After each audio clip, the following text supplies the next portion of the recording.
here for a very impactful and insightful session on empowering rural economics through land-based models for scaling FPOs, farmer producer organizations, and village-level entrepreneurs. I'll give you some time to settle down.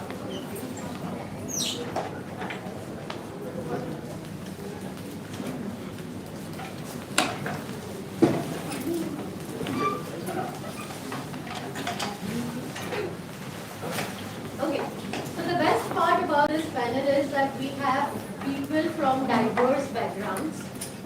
We have experts from the development sector, we have industry experts from finance sector, from the academics, also from the innovation sector. So I think the kind of views and insights that we are going to get on this topic today, we are going to try to weave a story around it so that ultimately we can take home a lot of insight that can be used for policy and innovation going forward. So to start with, the first thing I would request all our speakers to give a brief introduction as well as share what is that one thing that they would like to contribute in today's panel discussion that you can take home as a listener. So we can start with you, Arindam. Good morning all. I'm Arindam Dasgupta. I'm working with Grameen Foundation for Social Impact. I'm managing the operations of Grameen Foundation for Social Impact in India, as well as heading the strategy part of it. I come from a corporate background actually. So this development sector is a something new for me. I've been a career banker, part of Axis Bank large corporate strategy into banking for a couple of decades, and then moved on to the development sector. And the idea behind that is to learn the best practices from the development sector and bring in the knowledge from the corporate sector and make some market-ready products which actually addresses the need for the automotive. So good morning, and thanks organizer for giving me this opportunity. And I would like to see that a lot of students here. So that gives me kind of energy, to talk more about my work and how can I contribute. So basically, I'm coming from a crop development background that we in our lab. So basically, I work in R&D and science. So we develop climate resilient crop plants. That is very important cornerstone of farmers or FPOs. And also we look at how we can address to that the climate resilience not only in terms of the agri inputs but also restoration of land and air, water, and how it will ultimately contributing to the sustainable development goal. So I have traveled across the nation developed and developing. Work in America, Israel, because they are the greatest guys in agriculture. So I came back to India to contribute India's growth story. So I train students and incubators and some startups from our university. It is a newly established university in the heart of Cape City. You can visit, and if you have some entrepreneurial idea, you are welcome. So we'll help you out as mentor. That's all. Good morning everyone, I'm Bhakti and I work with the Grameen Foundation for Social Impact. I'm currently working as a CEO. I have been in the sector for 27 plus years now, working into the development sector, majorly working with livelihood space and institutional development, means working to develop this model. So my work which I would like to contribute here, the learning and experience that Grameen has had working with small and marginal farmers, especially their institutions, which go by the name of farmer producer organizations. They can be registered as any type of entity, but majority are also as now registered as companies.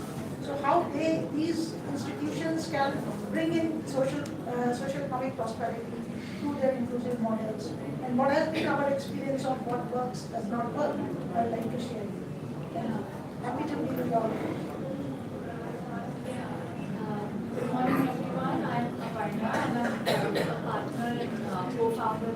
blended finance company. I hope everybody can hear me fine from the back especially. Okay. Just very quickly, my experience has sort of crisscrossed between banking and then impact. So I have about 15 years of experience. I started out as an investment banker on Wall Street at the Credit Suisse, but very quickly realized that my passion, and if I was spending those 20 hours working, I wanted to do that in a field that I was really passionate about. So I moved back to India, doing the education, livelihood, largely in the impact sector since then, working across different impact consultancies, and then last 2 years, so 2 years ago, a couple of us, co-founders came together to set up the blended finance company. It's a big word, but very simply, all the great work that you see other co-panelists are doing, we act as an enabler, bring everybody together, provide the right financing mechanisms so that the inputs that Sangram talked about, or the work that Bharti and Arindam talked about, the farmer producer organization, the smallholder farmers, if they have trouble accessing finance, we try and work with partners to see how do we break those silos, how do we enable more finance to flow in so that they can access the climate smart inputs and anything else. We do this across sectors, whether it's agri, whether it's skilling, whether it's education, livelihoods, healthcare, so across the spectrum. So sector is not really sort of focus area for us, but finance is as an enabler and bringing everybody together to see how do you best use the capital that they have. So if it's the CSR or grant capital, how do you apply that? If it's commercial capital, if someone is seeking returns, how do you best use that so that more money is available for development costs? So that's what we do, and that's the insight that I'll be bringing to the panel. That's wonderful, and I think looking at the diverse backgrounds, I'm sure there's a lot that we all can take home today. My name is Jasmine Gupta. I am Director of Indian Institute of Sustainability at Gujarat University. I've been a banker and a fintech founder, and now leading sustainability-related initiatives for the government as well as for the university. So let's begin. So Bharti, the first question for you is, what capacities do FPOs need to become financially strong, professionally managed, and market-facing institutions? So what capacities do FPOs need? And what does it take to equip them with governance, operational efficiency, market intelligence, and financial discipline? Thank you. So, in the context of today's topic, why we are talking about FPOs is I don't know to what extent the audience is also aware. So these are aggregations of mostly small holders, right? Small and marginal farmers. These are brought together in the form of a company or a cooperative. It will depend on what legal form the association takes. But because the strength of this entity, the farmer producer organization, is in aggregation. So the first capacity that they need to have is to bring various stakeholders together. It's their key clients together. So if they are not represented, so it's a basic institutional capacity to be able to bring all shareholders together. So that from our experience, we are feeling that to prevent elite capture, to prevent conversion, actual conversion of a FPO into a single person led or couple of people led organization. Because otherwise you will not be able to leverage the aggregation power. So number one capacity is that. Then there are other things like improved governance, their capacity to link with financial institutions and market players, to assess the landscape, to develop a business model. That is a very basic capacity, because if they go on doing what they were doing and only with staples as they do right now, they will not be able to leverage the benefit of aggregation. MSP ka milta hai. What next? What is next? Next will come when they are able to diversify their commodities, their processing, the variety of products that they bring. So that particular capacity is very critical, in which we will discuss how finance also plays a critical role. So these are, in our experience, very important for them. which means that they should be linked to technical institutions, they should be linked to financial institutions who can provide the right finance at the right time. They should know the market, what is selling, what is not selling. They should be able to manage the stakeholder expectation also, because otherwise shareholders break away. So even the capacities to keep your flock together, ensure benefits are distributed. So there is a mix of soft and hard skills that they need to have. And then the role of technology, which you cannot ignore in today's world. So if they have to export, so some of our FPOs also export products. They are also learning. With them we learn, they fall, we also fall. It's how your export products get swapped and you get paid for somebody else's detail. So all these things come through experience. These cannot be given in classroom or so this experiential capacity building is also critical. We have to leverage the power of the experts as key institutions which are actually working with smallholders right now in India. Well said. I think Grameen Foundation is definitely doing a great job there in capacity building for FPOs. The next question, I think, will come to you. On the ground, the village level entrepreneurs, the VLEs commonly known, are often the first digital touch point for farmers. So how can VLEs build or help build digital visibility of farm level income is the first question. And what data can they capture? Sowing, harvest volumes, input purchases, sales, and how can this data become credible for lenders?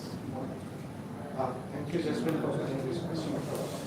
So, agri entrepreneurs or the village level entrepreneurs often play a key role in the rural economy, where they are basically the touch points between the external world and the smallholder farmers. In today's date, we see a large volume of transactions happening offline. When there is no digital footprint, sales is more at the cash level. So what we have seen and we have learned from our experience is that the VLEs or the village level entrepreneurs actually are providing various number of services. They can be a local mom and pop store or a kirana store as we call it. And they are also doing certain banking services and that. So what important here is bundling the entire group of services into one and positioning the VLEs as a omni-channel. When we speak of omni-channel, it is like their offering is more. So they are enabling the digital transaction. They are enabling the collectivization also, where they are connected to a group of smallholder farmers. They aggregate the input requirements from them, and they can buy the inputs on their behalf, sell it at a lower price, which increases the profitability of the smallholder farmers. Enable the bank accounts of the smallholder farmers, enable QR-based transactions so that there is a digital footprint, and the lenders can discount it against a cash flow-based lending products. Right? VLEs also play an important role where we have seen in some of our experience. They work as DAS, digital agri service provider, where they are giving suggestions or tips on the best practices that can be followed, that should be followed in land management in case of crop yields. In fact, in some of our projects, we have tried to experiment with AI-based engines where they are acting as a conduit between a farmer and the experts. The experts are there across the country. The farmer is somewhere in Andhra Pradesh. There is some farm disease, but the village level entrepreneurs are actually taking the photo and uploading it in the system, and the AI engine comes back and says, okay, this is the disease, this is the remedy, this is the medicine that you should apply. So now once that digital trail of the farm disease is also there, and the remedy is also there, it not only acts as a business opportunity for the village level entrepreneurs, there is some credible data with the lenders also on the output. What can be the probable impact on the output? Right? So Grameen has also created a GIS-based heat map of the country where all these touch points at the ground, we have mapped the data of 3.5 billion touch points across India. And with that as the center, as every pin code, we have also mapped the crop yield of that area, the literacy level of that area, the land holding pattern, and that works as a credible source of data information for the lenders also to do a data-driven credit decision or data-driven financial decision, right? On top of that, also we can go on with that. We can build some AI. We are in the process of building some AI engines where we are adding the weather APIs. We have the land record. We have the crop yield. We have the weather APIs. Now we are trying to build an engine to do a predictive model, which the VLEs can also use. That okay, if this is the case, my farmer might need this kind of a product. Or the product owner would also understand, okay, this area would require this kind of product which can be pushed through these VLEs. So this increases the chances of business for the VLEs. This reduces the chances of crop loss for the farmers, and therefore the credit decision becomes much easier for the financial product designer can design a parametric insurance for that. So that kind of systems are being built and being regularly fine-tuned and used by the VLEs. Fantastic. And I think this is just the starting. The kind of digital innovations that we see in this space, it's bound to grow. Thank you so much, Arindam, for that insight. Moving on to the program and building on the answer that Arindam just shared. Today we have the powerful technologies, the satellite, the IoT sensors, the crop monitoring platforms. How do you think these digital tools reliably verify the agricultural revenue so that lenders can trust the cash flow based lending models or similar lending models? So, thank you for that question. Like, we have some pilot across the world that's operational through IoT platforms, through next generation of Internet of Things and blockchain. And for instance, we are talking about only yield, export, profit, such words, but the world is moving towards sustainability. So for that, we have both the very basic level models and very advanced level models are there. So for instance, I'll give some examples from New Zealand. Indian IT companies are using AI-based techniques. So you can just scan the QR code.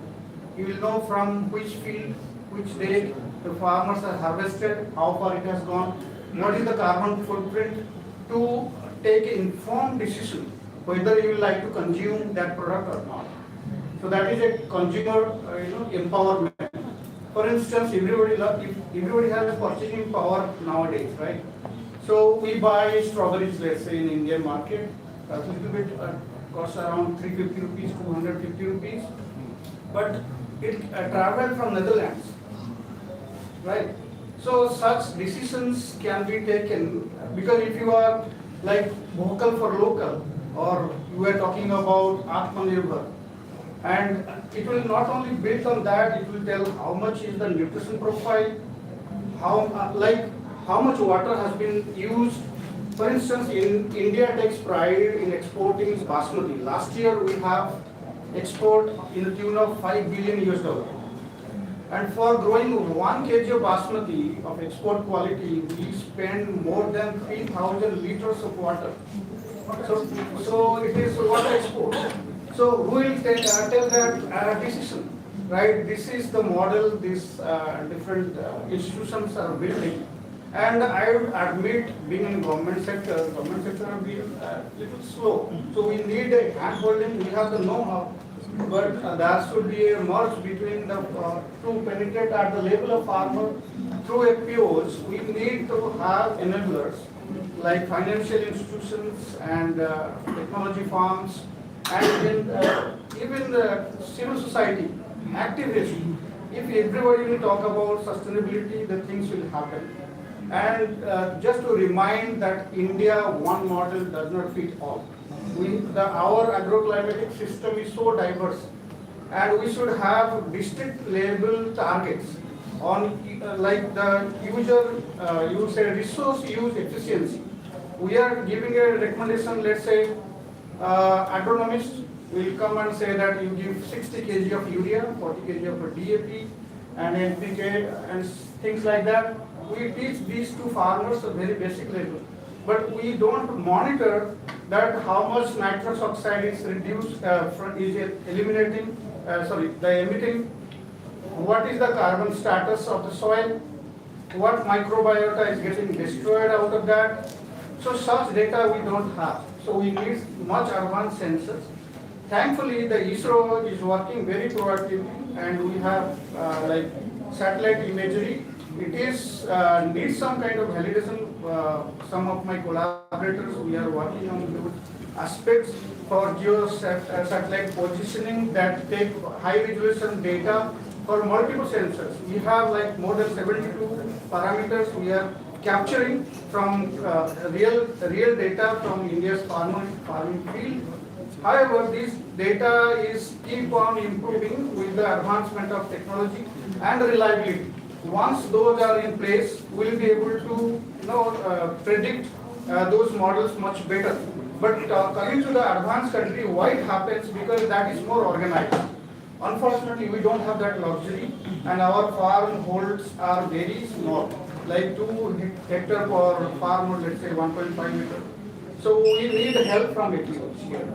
And if we can incentivize those, that who is, let's say, it's direct credit transfer through PM Kisan Nidhi, let's say it is coming bank account through DBT schemes. But if it is linked to that, what best practices they are doing? Let's say, Madam will agree with me that if some farmer is, let's say, growing a crop which is rich in zinc, and during COVID, everybody, took that pill for zinc. I don't want to take the brand name, but you paid some money. Let's say some farmer is growing 1 kg of that cereal, rich in zinc, which is biologically available and equivalent. If that farmer is getting something, why the farmer will grow that? And who will take those data? So these are the very food for thought. We need to, if you want to really move fast forward, our policies will come to that point later on, has to be very proactive and responsive to those new challenges. I think I'll stop here. Yeah. Thank you so much. I think the kind of examples that you have shared, I think that's been a lot of learning for the students, especially sitting in the group here. Moving on to Aparna. Aparna, which financial products are most promising? Whether it is cash flow loans, whether it is produce-linked credit or revenue-backed financing, and what models reduce lender risk while also improving the farmer's access to capital?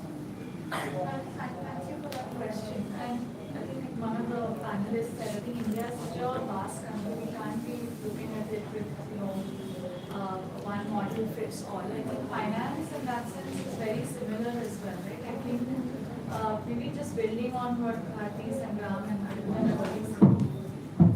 Can you guys hear me or do I need the mic?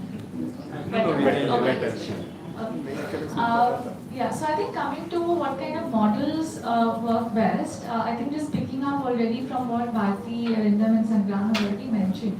What has happened in the last couple of years with the advent of more technology, whether it's mobile phones, as Arindam was talking about, whether it's the satellite imaging, etc., that is now available.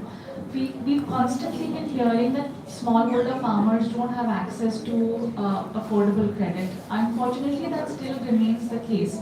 But today, a lot of fintechs, are innovating. They're starting with, understanding the farmer needs. So it's not that I, just go up and set up an NBFC without even understanding what area am I servicing. Different crops might have different cycles. So you need to have loan products which are well suited, and then so that farmers can access those in time so that they can get access to the right quality inputs, etc. So understanding the agri life cycle of a particular crop, whatever's grown in that region, becomes extremely important.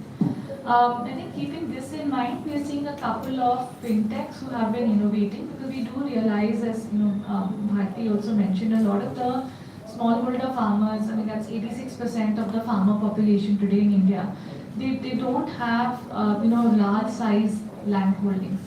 So oftentimes, while there are obviously government schemes in place, it increases lenders' risk because they want collaterals, they want land or some other equipment or some other anything sort of personal property, etc., against which they can do the lending, which oftentimes farmers don't have. A lot of them don't even have the land in their names. When we look at it from a gender lens, when you're talking about women smallholder farmers, that situation is even more sort of adverse, right? Because the land holdings are not in their names. So keeping this reality in mind, how do you actually design financial products that get them access to timely credit, affordable credit? That's very, very important, while also reducing the lender's risk. So those are some of the ingoing design principles that one has to solve for. Now coming to the innovation that is happening in this space and what is really the need. So one is, of course, as Indam also touched upon, leveraging technology, leveraging satellite. A lot of fintechs are now starting to use alternate credit scoring mechanisms. So that's okay if you may not have a land holding, but at least given the size of the land that you're working on, or the crop that you're working with, is that crop getting access to the right quality inputs? Is there any sort of impending disease, and hence what will the produce really look like? Based on all of these methodologies, they are developing certain farm-based scores and then lending to farmers based on that. The second big thing that has happened, as Bharti touched upon, is the aggregation of smallholder farmers. So FPOs has come in, VLEs have come in to come in the form of intermediaries, and banks and NBFCs feel much more comfortable lending to a group of farmers rather than individual farmers, right? The third thing that I would say that we're now trying to work on along with the Grameen Foundation is to say, how do you actually get access to higher ticket size loans and longer term financing? Because these agri cycles, you have to be you have to understand them, and given how quickly climate events are happening, there's climate change that's going on. Sometimes the sowing season will come early, sometimes it's going to get delayed. If I bind my farmer and say you will only get credit for 60 days, or you will only get loans for 90 days, it often leads to some sort of distress selling, or they're not able to access finance at the time that they need it to get high quality inputs. So how do you actually work with them to enable longer term loans as well as higher ticket size loans, so that they can get access to climate smart inputs, assets? They can actually start putting up some of these processing units closer to where they are, so that they can capture more of this value close to the farm gate as well. So these are some of the things that we're working on. It does come back to saying, okay, fine, are you able to design loan products which keep in mind the agri cycle? So it could be produce linked, it could be keeping in mind when the farmer is actually going to have access to that cash after selling. The third thing is actually to minimize the price. What happens now, suddenly, I've grown a lot of tomatoes. I go out into the market, I'm able to sell them, say, for 5 rupees per kg. But if I were to actually spread this out over time, I might be able to get a higher value for that. So is there enough storage infrastructure? Now that's not a finance problem per se, but if there is enough good quality storage infrastructure, that will ensure again that the farmer is getting access to the right kind of price when they need it. So that's the other price risk mechanism that is, now we're starting to see with a lot of these storage facilities coming up across the country, which are well managed, well maintained, which then allow the farmer to borrow against whatever produce that they're storing over here. So if I'm depositing X thousand kgs of a certain, say, tomato or whatever other crop, potato, I'm then able to lend against that.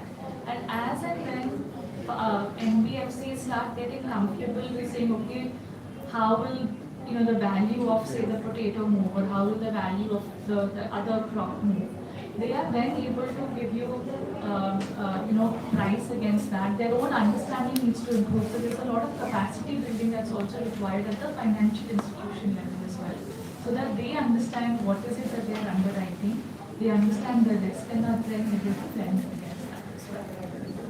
I think that's definitely a very a lot of steps forward in the direction of actually getting into the niche of farmers and money financing.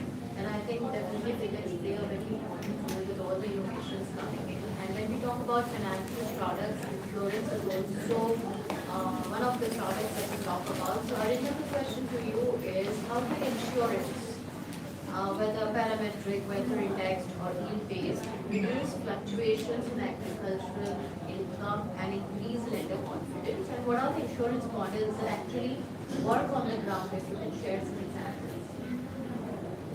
So, just on this, parametric insurance plays a very important role in building the lender's confidence. Right? We have crop insurance as well as parametric insurance. But unfortunately, the insurances are not that popular. It is not popular among the smallholder farmers, and they do not understand the value of it. So a lot of effort needs to go in the literacy level, I can say, financial literacy at the smallholder farming level. And some live examples how they can benefit from having that insurance. Mostly in India, we are pushing the crop insurances, and there is some bit of work getting done in the field of parametric insurances, but with the changing climate and every year we see certain climatic activities which hinders the crop yield, which hinders the entire cycle. For example, the recent cyclone in Assam, we have seen how the paddy crop has been impacted in that area because our team is also working over there. Right? So parametric insurances are not that popular in India so far. The heat insurances, the cold insurances and all. Last time Delhi touched 50 Celsius, right? So it's an urban location, it has an impact, a vital impact as well. So parametric insurance, which is something which I feel personally needs to be focused on.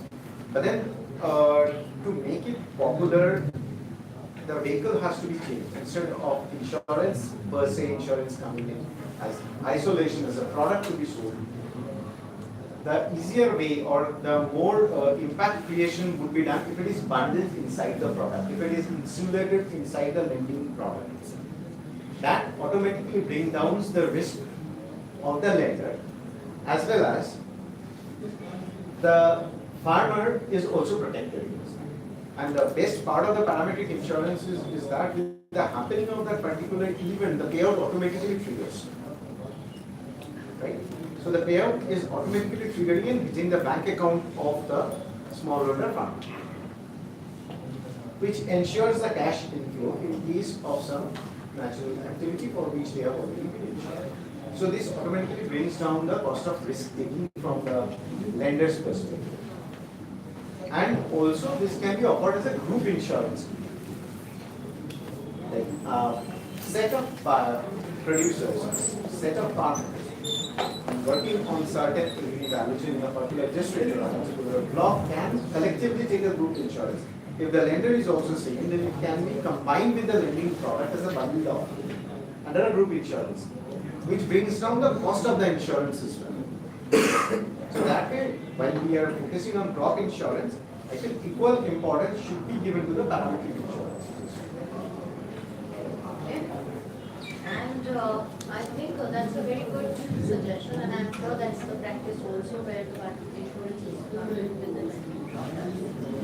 Parametric insurance in the equity lending space, so far there is not much of a money. So Bharti, moving on to you, we want to talk about the market linkage models. So finance alone is not enough without a stable market access. So what market linkage models can generate predictable, stable income flows for farmers, whether it is contract farming or whether it is retailer tie-ups, FPOs, education, as you mentioned, and which model is truly scalable? So I think the basic purpose of setting of farmer producer organization was also to aggregation, both demand and supply. But then not everything needs to be marketed together. I think that part also we have to remember. What is happening currently, because every model has to speak to what is the reality. The reality is that with too much focus on FPO level things, what is happening at the producer level or the cluster level is missed. While anybody, even we working as a CPO or capacity building organization with FPO, we focus on the FPO. But much of the trade is happening, majority is happening on the ground. So it doesn't mean if you are focusing on an institution, you should not focus on individual. So how you have to see which product is fit for which market and what scale. So some sale can happen at individual level, some sale does happen at the cluster level. So even the producer groups, which were the foundations of the FPOs, 100% ignore. I would make that very tall claim, but actually it is like that. Because the focus has shifted on the companies. Foundational, the clusters, producer groups, which can also act as platforms for sale and better marketing are new. So how do we revive that? That particular model, the basic architecture, like SHGs are important, federations are important. But if you forget about SHGs, federations will become. So same in the same way, producer group level, we have to see the institutional model. Second is, in the technical part, we have to see what kind of commodity-based models will yield results. So one example which I will draw from what he also said is that, how do you have these nutrition focused or already augmented crops? So even that can be a model. Then you develop a cluster around it. It works. So similarly, we have tried with the agroforestry models. So you can do biochar. Nowadays, that model is also set up. So biochar and credits. We have to test it out as per geographies and then take calls which models are working in the situation. We recently piloted something which is developing, but then already the brand has been registered by the FPO itself. Is that how do you get different FPOs not to compete, but to work on different parts of the value chain? Then, for example, in mustard, if everybody starts selling mustard or mustard oil, who is going to buy? While local market itself is a big buyer. So what we did was we got one FPO to do only cultivation aggregation, second to do the first level processing, third will work on the process cleaning, refining, bottling and branding. One is working on the other products, byproducts which are coming like oil cake. So that way what happens is each one is focused on their particular part of the value chain. There is less competition. And last 3 months, not even one thing they had to sell outside. We had deliberately bought some 60 kg for team members to promote the FPO, but actually it is being consumed locally. Because the local demand is that much. And the model is also not setting up any competition between the. So you have to see what model works in terms of institution, in terms of the product design, product choice, processing, level of processing you want to do. And then we have still not started working on the ancillaries. It's like just the corporates, right? In agriculture also it's the same. So there are ancillary functions, even bottles. Why we are getting bottles for Calcutta, for East Burma, from Ahmedabad? It's also a carbon issue, right? The transport cost is higher, the carbon generated due to transport is higher. Why don't we have local ancillary center? So we have to think about holistic models. Once we start doing that, there is a lot of scope. The same piece of land, well nurtured and with all the good practices, natural farming practices and everything, and combine it with models which are holistic and still Mahatma's statement of how do you have villages as units of prosperity and see there is such. It is important and it works. From our experience, we say it works. How do you localize? Thank you so much, Bharti. I think very valuable inputs. I think the model will have to be completely holistic. So coming to you, Sangram, and actually building on what Bharti just mentioned and linking it with science. So how can we bridge science with farmer level input, right? So say for example, India produces world-class research in agronomy, climate modeling, soil science, remote sensing, but translation to field impact is limited, right? So what mechanisms, whether it is incubators, accelerators, field partnerships, what is it that we can do to bridge this gap between the scientific breakthroughs and the real ground impact? Thank you for that excellent question. So let me put it in a different way. Like when Bill Gates came to India and visited my alma mater at IIR, so he was amazed to see the strength of India's agriculture. And let me reiterate that India's any vaccination program was successful because of we have resources, manpower, everything in place. Thanks to the lady who carried in a small ice pocket to the last mile. And fortunately, in this country, we have the KVKs in each and every district. Unfortunately, they have been broken. The linkage is broken from like taking the cutting edge science to the last farmer. So the KVKs is in a, if you go and visit, anybody knows that what is the nearest KVK here? Surprisingly, nobody visits that. So that, and thankfully, the Bharati's organization, the FPOs, the activists, they are working very tirelessly towards farmer. So if government institutions like KVKs will be strengthened and they will train the trainer, like the FPOs, the farmers, then these linkages can be established. And also we have to be like giving the jobs to our youngsters.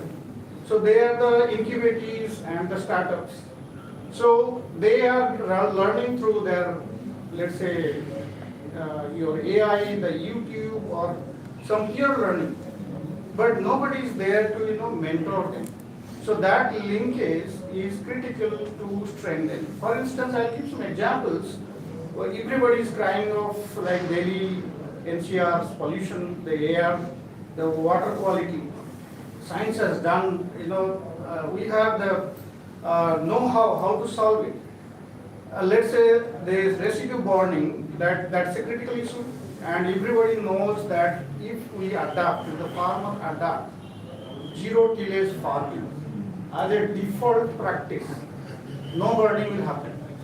And the economics, the scientists have demonstrated that work fantastic.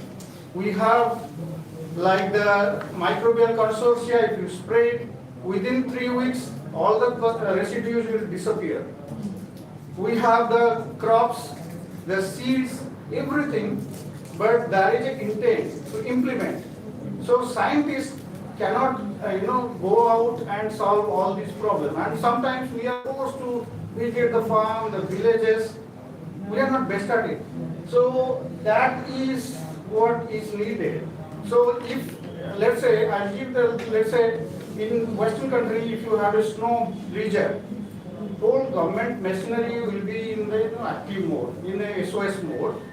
They will be clearing the land, the roads, spraying the salt, and so many things. Let's say our house is on fire, and we are waiting for a command that somebody will come and solve this crisis. It's not going to happen.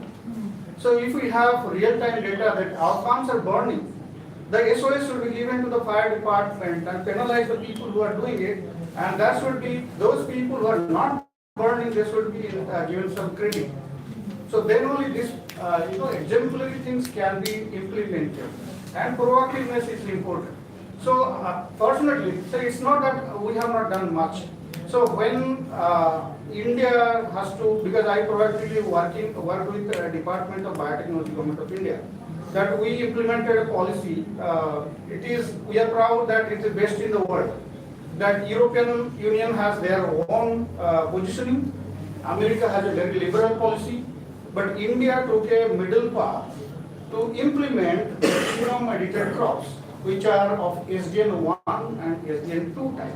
It got clearance from Minister of Environment and Forest and Department of Biotechnology. But if we talk of such issues, sarcastically I can say that we want our farmers to be poor forever. But that's not the case. Government is working, but somehow the linkage needs to be strengthened, and it is strengthened on a war footing. If we don't do it, please, if somebody is taking note, put a strong point across that we need to really care about our farmers, if not farmer ourselves, because if pollution happens, if there is no separate chamber, you can put a air purifier. The air, the water you drink, the emission we are doing from the chemical synthetic fertilizers, that is living for 115 years and is more potent than 265 or 300 times than carbon dioxide. That's nobody's talking about. And how much unnecessary wastage we are doing that within the old school recommendations. And it's not that we have to reinvent the wheel. Scientists are saying again and again to the government that we have the solution. Please implement. So unfortunately, madam, this is not being implemented on the field. So that's my point. I can go on and on for each and every aspect, but it's a very complex issue. We need to address at district level, at village level, and even sometimes in a, like let's say somebody is doing corporate farming at farmer level. And until unless we are responsive, it's not going to solve. Thank you. Thank you so much. And I think both Bharti and Aparna have traveled from Delhi for the session. And that was the first question when we met, how's Delhi? You know, the kind of... Last week I was there. Yeah. So I think a very difficult time for Delhiites. Moving on to Aparna, now that he has already talked about a very strong need for government intervention and policy changes, what are the policy reforms that you would recommend for accelerating the adoption of all that you discussed so far? Before I answer that, maybe I want to just add a point to what Sangram mentioned. I think similar to the role that you were talking about, incubators and accelerators, I think a light case is work that we had done with the Punjab government, where we set up a public-private partnership. So essentially what that did, I think just to maybe make the point with an example, no one person can solve any of the development issues. These are sticky issues, they've been around for a long time, right? And every year with the climate vulnerability increasing and the events going up, the frequency going up, things are going to be thrown at us from different angles. We just need to be ready to catch it. Now, one such thing that we were trying to do with an accelerator in Punjab is to say, okay, how do you actually connect government, so that the policy push comes from there. How do you actually connect academia, so that all the good research that is actually happening in the institutes, how do you bring them? And then just given the number of education institutes that are there, whether it's like an ISER, whether it's IIM Amritsar, Plaksha, any university, any college that's there, how do you actually bring a lot of that business and finance focus as well to work together? Because if you truly want change, it will have to come through a nexus of technology, policy and business working hand in hand. And that is a critical role an accelerator can play. So like you have some of the best minds working today on problems. They've come up with all the right solutions and as you were mentioning, but now how do you take that technology or that research out of the lab and actually put it into practice? So what we actually did was, given Punjab and it's sort of interplay in the agri space, we worked with a couple of progressive FPOs, farmer collectives, and said, work with the accelerator, test out some of the inputs that are being generated in the lab, some of the new technology that's coming, and give live feedback. So you sometimes need that one institute playing the role of that glue that brings different inputs together. And there is no reason why something like this can't be replicated. I know Gujarat has its own model as well. But I think things like that, institutions like that, ecosystems like that can really help then scale up all the great research, innovation, technology that is coming up. And that's linked to the policy question that you had. I think a lot of the time the policies exist, right? It comes down to the implementation not really happening. Like the government's launched the 10,000 FPO scheme now. I think that's a great effort towards actually creating aggregation of smallholder farmers so that they have that collective bargaining power. Now you have on paper, I don't know, some 40,000, that was the last count, it's probably higher now, FPOs that have come up. I think the focus now is to shift from quantity to quality of these FPOs. And like Grameen Foundation and other CBPOs, how do you actually provide them with the enabling ecosystem to be able to do that?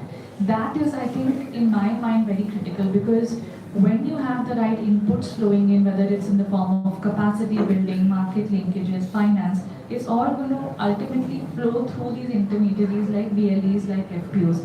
How do you ensure that those institutions are strong enough to bring that last mile change as well? So in my mind, it's less policy but more implementation at this point in time.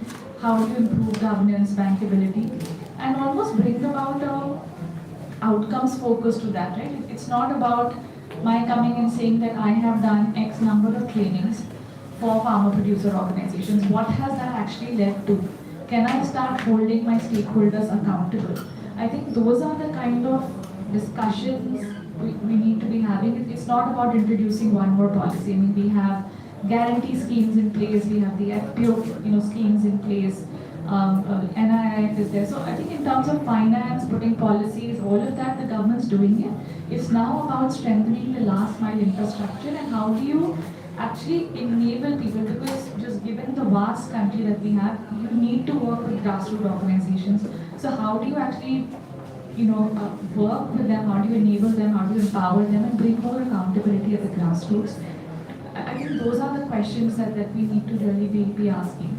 But in terms of policy, I think the government's already taken a lot of, good, at least from a finance perspective, I can say a lot of the right building blocks are in place. It's now about just making sure it's reaching the last mile as well. Thank you so much, Aparna. And now the last question, and this question is for all of you. What is your vision for 2030? And what decisions do you think we must take today to reach that vision of 2030? Yeah, so we start with you, Arindam. Well, so when we speak of Vision 2030, we should, in my mind, what comes is strengthened FPO ecosystem. And when we call a strengthened FPO ecosystem, like Bharti mentioned that there are a lot of interventions going in capacity building, training and other things, but there is also a thing called elite capture where we see that it's one individual leading the show. So strengthening of ecosystem comes with more of corporatization and employment of professionals at key roles like the CEOs and the MDs and the board of directors of the world, which would ensure redistribution of profit. While we say that FPOs are good at collective bargaining, giving power, the income of the FPCs are increasing, whether it is trickling down to the smallholder farmers. So when it comes to that, we don't see still any FPCs doing a redistribution of profit in terms of dividend. There is no dividend declaration from any of the 10,000 odd FPCs which are active, making profit and all those stuff. So my vision is that when I call about strengthened FPC means a strengthened shareholder. And for that, governance with corporate governance is something that we have to do. Yeah. So 2030, it's not only about the 2030. The policy matters should be very dynamic in nature and it should be data driven. We have new technology in the horizon. It's already everybody is using your AI tools, your smartphones, and policy decisions has to be linked with that, with real-time data. Instead of giving a target, let's say we want to export from this X amount from a PO or as a country as a whole, we should focus on how much responsive is that, how much usage efficiency that policy is bringing in. So that is the key cornerstone, and responsibility should be fixed. And until unless we do that, it will be just another policy. So yeah, because nobody, and this policy decisions has to be empowered with farmers in their hand.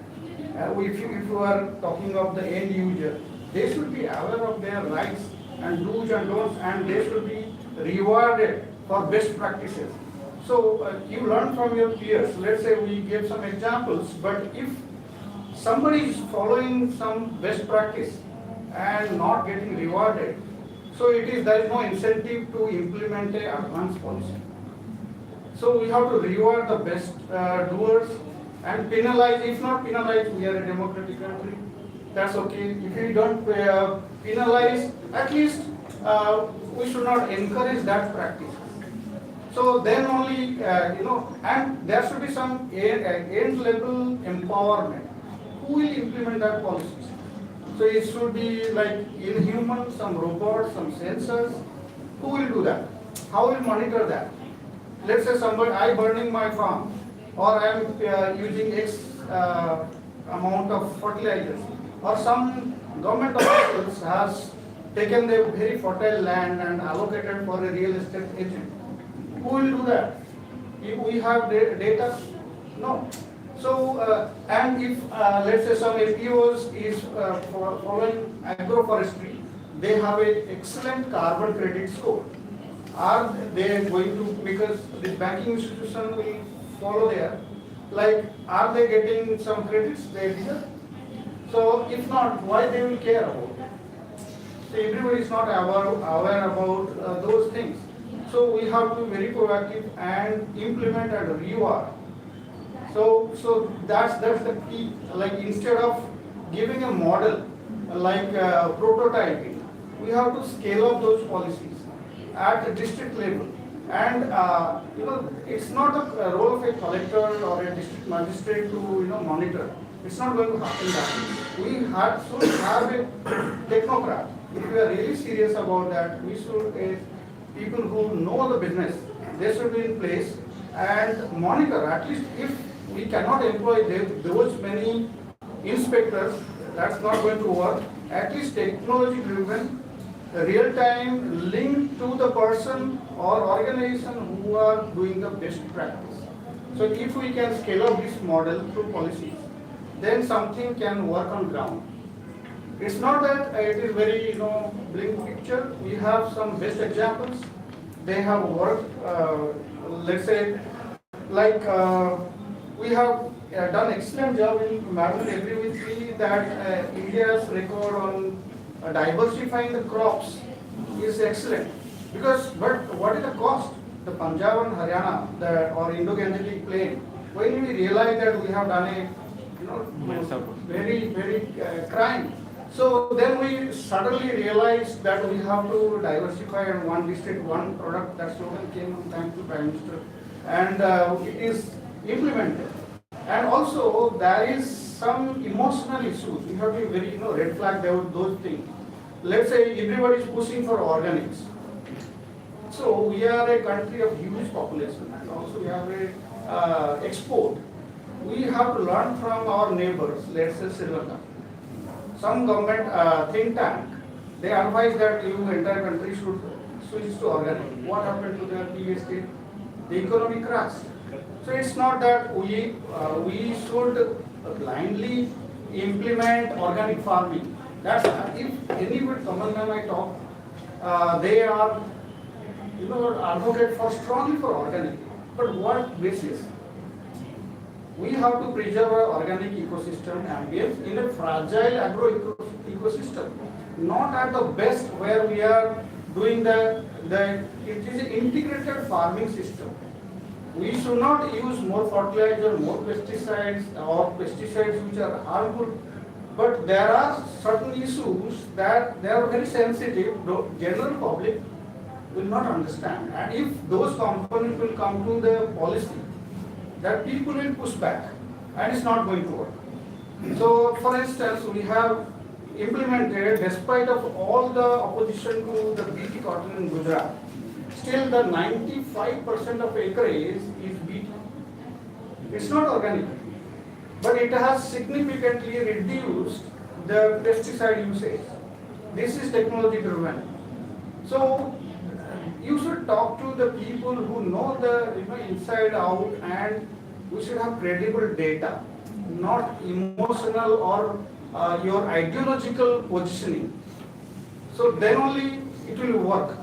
Everything should be coexist in a diverse agro-climatic conditions like our country.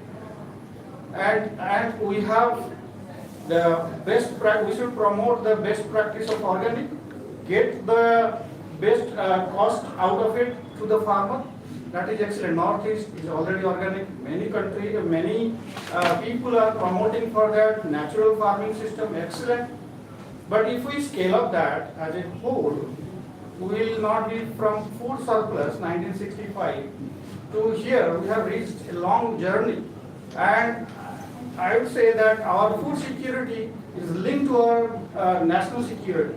We have learned from the Prime Minister, let's say, when Lal Bahadur Shastri ji was Prime Minister, everybody has to fast for half a day. And we have moved from there to the food surplus nation. And if we follow, let's say, and reduce our productivity through some emotional decision makings, then we are inviting the trouble. So there should be a balanced approach in our policy, and we should discourage the misuse of resources, focus on resource use efficiency. We should talk about how much nitrogen fertilizer reduction, how much pesticide reduction at district level happened, and those district magistrates should be rewarded, awarded at national level. They have done a fantastic job, and then only this will be implemented. Somebody will take this decision seriously. Otherwise, if I am not awarded or I have not get name and fame, why I will bother that something is getting destroyed? So those things we have to carefully manage, monitor, and give responsibility to people. I think I will stop here and yeah. Okay, so considering that our focus today has been on land aspects of social, I would say that 2030 is very near, right? I think that we have already 2025. Going 4 years and for anything linked to land and livelihoods, 4 years is a pretty small, short. So 2047, which everybody is talking about, seems more useful. So first thing is that we or any life cannot sustain the way we are managing the resources. So zero natural resource abuse for me is the first target, I would say. Because if natural resources are healthy, intact and respected, then we all will survive. Otherwise nobody survives. We are not letting other beings survive, and we will also not survive if this goes like this. So first thing is zero natural resource abuse. Second is, we can talk about the zero poverty. We know that India has made tremendous gains in terms of poverty reduction, but there is wealth inequality. And when there is wealth inequality, you cannot speak to people about pollution if they are empty stomach. So things go hand in hand. So that zero poverty is an ideal goal that we can look at. And third is full inclusion, which also goes with the disparities. But then we know that there are exclusions of various kinds. Smallholders excluded from FPOs, women excluded from decision-making situations. So the exclusion mentality or to the me syndrome that we have, everyone, that I think needs to be tackled at different levels, whether it is policy, regulations, even philosophical or spiritual part, but then that has to be tackled. So for me, these three things, zero natural resource abuse, zero poverty, and full inclusion. If we go towards that, many things I feel will fall into place. I think a lot has already been said. I think from my aspect, and I agree with Bharti, I think 2030 might be a little short term. It's always good to be ambitious, but I think vision would really be to see how do we make agriculture aspirational. And that involves a lot of things in terms of continuing to be a food secure nation, smallholder farmers continuing to, not continuing, but actually earning the price that they deserve, so that the next generation is not leaving our villages and saying, I want to do something else, because there isn't enough land to till, or it's just not aspirational. So I think really thinking about it from a holistic way, what are the crops we should be growing, how can technology help there, what role finance can play, what innovations are needed, what landholding reforms are required as well. And I think looking at that holistically to say how do you make this aspiration so that the next generation actually wants to grow food which is better for the planet, better for us as well. And in models, truly LLP, but it is so much linked to all that we've talked about today related to land and farmers, right? So, open to questions. We have the next few minutes for questions. Yes, sir, please. I have a question to Sangramji and how do you elaborate about the Swadeshi model of Gandhi? Because we all believe of Swaraj. So how can we link up Swaraj and Swadeshi and organic also? So, and another question, because the gentleman is saying about corporatization. So the small farmer, I'm working in a coastal area and hilly area with tribal people, and they have a small, as a lot landholding pattern, 1.5 acre or 2 acres or say, and they are traditionally grow up that like ragi and banti and bajra and all this. So how can we sustain? Because now everybody is talking about the cash crop and all this, but the local traditional cultivation, how can we sustain? That is very important. And even at policy level, even whatever our all policy makers are talking, even our politicians are also talking about this. But nobody is, looking at a micro level, and nobody is consulting to local farmers. I think there are a number of organizations are working, government authorities are working, but never interacting with the local farmers. So how can we link up to small farmers, local farmers about this Swadeshi cultivation? Yeah, so it's excellent, and I must, I'm very happy that you asked that question, and it's very close to my heart. During my early days of training, we used to sit with farmers. In fact, I came from a farmer's background, from a remote village in Odisha. I have seen those practices myself at a village level, and there is no contradiction between the organic farming practices, even empowering smallholder farmers, along with the kind of farming for cash cropping, export oriented we are talking about. Here the link is broken. Let's say some farmer or village is practicing those things. Let's say somebody in the Assam is growing a rice which is called, we call it a war rice. Like we put it just in a water, it will be ready without cooking. So and also there's a northeast black rice.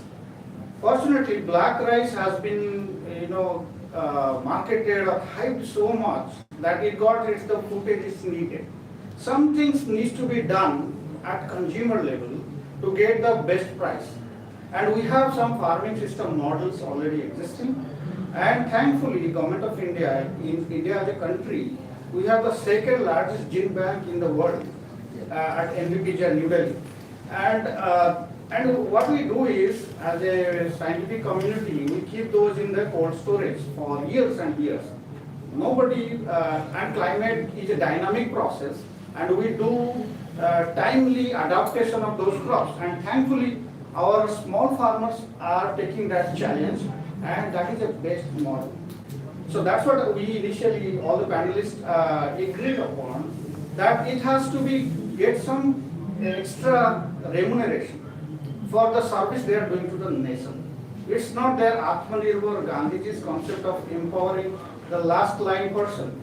It is true, they are doing it, letter and spirit, but we are not rewarding them. We are forcing, the market is forcing them, just these practices are obsolete, not timely, and you are not going to get anything, you cannot compete.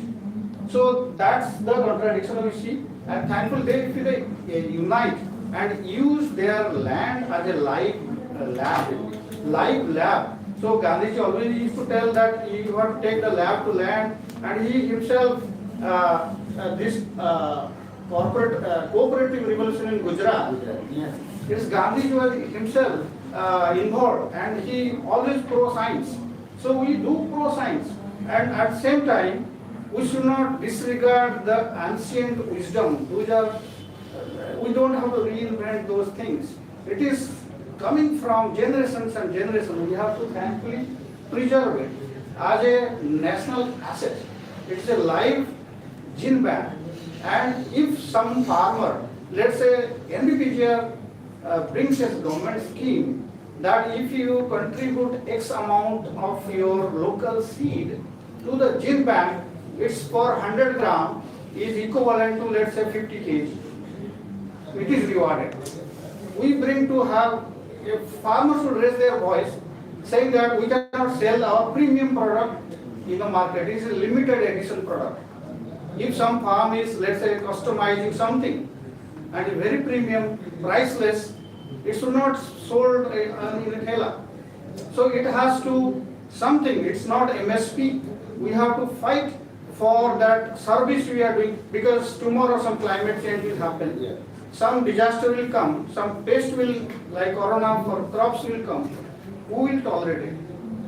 So we'll go back to gene bank and put our lakhs of seeds in the field. It's not going to happen that way. So in the policy draft or whatever advocacy we are doing, people like you should raise your voice. It should be heard that we are doing a premium service and it should be rewarded. And the government is doing it. Very few people getting national award for conserving a whole lot of genetic resources. But it has to be, more democratic, more inclusive. So then only the coexistence of organic with the burden we are carrying to feed 150 billion people, and export demand will be met at the same time. And lands is disappearing with no time, with soil erosion, everything. So it's a very delicate situation. Thank you. Can I? Yeah, I think just building on top of that, I think what we've done with yoga, what we've done with haldi, we now need to do this with whatever smallholder. Why has it gone outside for us to realize the value, right? But marketing will play a huge role in this. And there is value that is coming from our soil, from what the smallholder farmers are doing. So it will also, we will need to sort of market it in that way as well, that this is rice or this is paddy, whatever, which is grown through natural farming ways in AP. Or this is ginger, turmeric that's grown in Sikkim, which is organic. I think marketing, the way we marketed yoga, and now the world looks at India like the yoga capital, and now there's tourism money coming in from that, which is then ultimately impacting the livelihoods of people, the local people who are living there. I think we have to think about it from that perspective as well. I just have something to add in there, especially when some products get marketed, say that is very regional, like grown up eating, the sense of elitism gets added to it in the sense that it's only accessible to a few. How do we then look at it from a lens that, we kind of curb that, and it still probably gets the popularity that we're talking about, but it's still accessible. So a lot of conversations on sustainability, a lot of conversation on this, we are trying to fight it, but then who is buying it, or who has that capacity? And then when we sit in meetings like these and we're discussing land, so that's a conflicting thought that I was just having really nicely. I just actually say a very important thing. For example, it may happen soon with millets, right? It is not something which is new. It was grown traditionally, and communities used to eat, and maybe one generation above each were also eating. Then it gradually got sucked into the entire staple and MSP. And now when it is coming back, is it going to be priced at a level that it becomes inaccessible to the communities? That's why when I said this example of mustard oil, we are happy that the oil is not leaving the community. Right? It is giving us maximum satisfaction. Even our donor is asking, market kitna hoga? So we said, market kya hua? वो खाली है साफ में. Arjimon से contaminated oil, if people would have eaten there, or they are consuming oil which you don't know, no FSSI, no license, versus they are at least eating something healthy. Yes. Right? So they are the consumers, they are the producers, which is their stratified, right? And first, they have the first charge over what they are doing. So the more we keep the industry also in their hands, let them earn from their own produce, let them jump to the next level and not just be suppliers of raw materials processed elsewhere, sold elsewhere, priced elsewhere. Even price they have put. They didn't allow us to set the price. They said we will set the price because they know what they can buy. It has a margin, but enough for them to sustain the business and let the consumers. So we have to think of, this is just one very small example, but we have to think of such ways in which the control does not go out of the hand of producers. Otherwise, you are right, this fear is there. But then, just a follow-up question to this. How do we also see the role of local haat bazaars being the important, playing the important role for the economy of the farmers? I mean, if you can share a few. Yeah, I think I will take these two questions. See, because this you said urban elite concept is coming here. Western countries has done it differently. So grow your own food. So that's a model called permaculture. That when you are associated with growing your own food and take pride, being an urban elite in a concrete jungle, you find a land, a community, create a community, and grow your own thing, and people are doing it and taking pride in that. They are making their hands dirty. So as a weekend project, people are doing it happily in a terrace, everywhere, and technology is available. It's not that we cannot grow.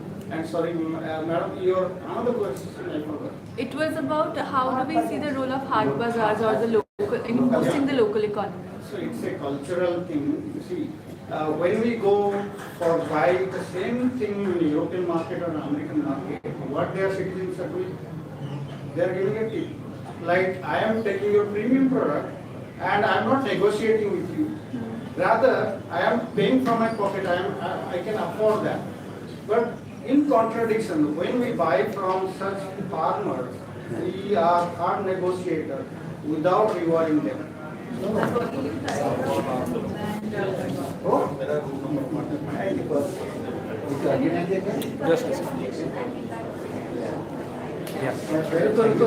I will take this privilege.